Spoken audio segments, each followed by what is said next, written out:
Hey there. In this session, we will learn about how we can convert the value to the key and vice versa. For this, I will use the dataset that we have used in the previous session. In the previous session, we have performed the hashing on the value if you don't want to disclose the original values. But as you know that we cannot obtain the original value from the hash value. But sometimes we might need to convert it back. In this situation, hashing is not the proper solution. ML.NET provide another solution to overcome this issue. We can generate the key for that column. Key is a just numeric value that assigned to the particular column. If the value come more than one, then all the instances have the same key. Here I have created a folder for the session 48 and updated the program.cs file as well as copy paste the dataset and the input model too. Let's call map to key method and create it.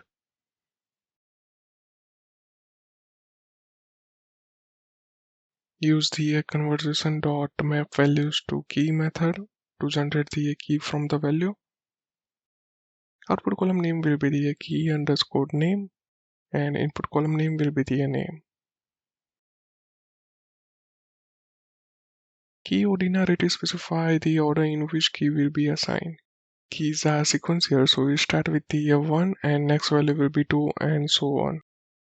By using the by occurrence, we can specify the value based on the occurrence in the data view. By value will perform the sorting and assign a key in the ascending order. For now, I'm going to use with the by value. Let me paste the three magical line that create the model transform data view and generate the preview.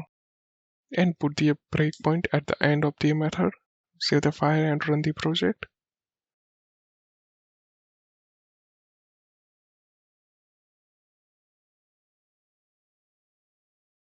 Open the preview in the quick watch. Here new column name key underscore name is added. As mentioned, it contains the numeric value. We have used the by value key ordinality. It assigned the 1 in the record at the index 15. Let me check the original value. Here you can see that its name starts with the B. So it's a first record after sorting. Till now we have just generated the key for value. But in the most of situation we need to convert back the keys into the value. Comment out this method call. Let's call the map to value method and create. Let me copy the body from the above method.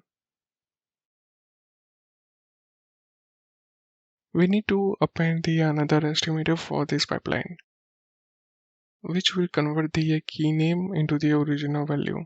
For this, we need to use the map key to value method and pass the output column name and input column name. Add a breakpoint and run it.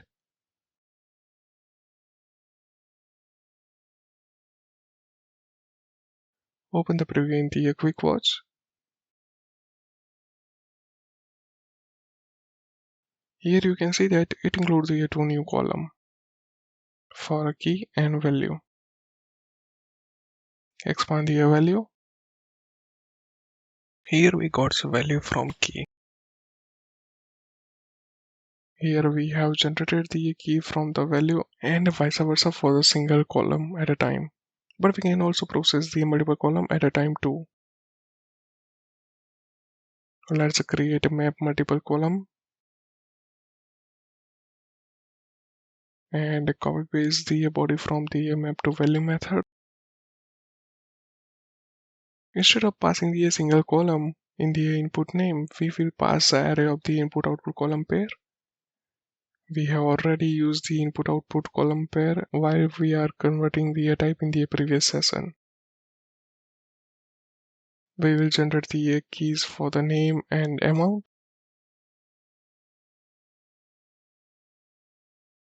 And also update it in the map key to value method.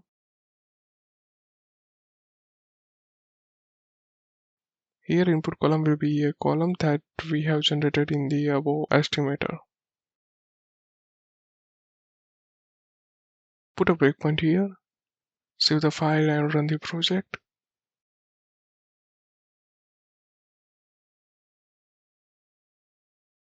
It's a break in map value method, as I forgot to comment its call.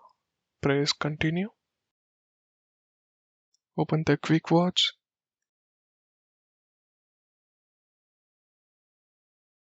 Here it includes the F1 new column. You can see that it generated the key and value, just like the normal call. Here we have not specified the key ordinality, so it assigns the key based on the occurrence in the data set. Let's see what we have learned in this session. Using the map value to key method, we can generate the key based on the value. If value repeats, then its key will be the same. It starts with the 1. Key ordinality specifies the order in which value of the key will be assigned. Using the map key to value, we can retrieve the original value from that key. We can also perform the operation on the multiple column too. For this, we need to use the array of the input-output column pair. Stay tuned for the next session.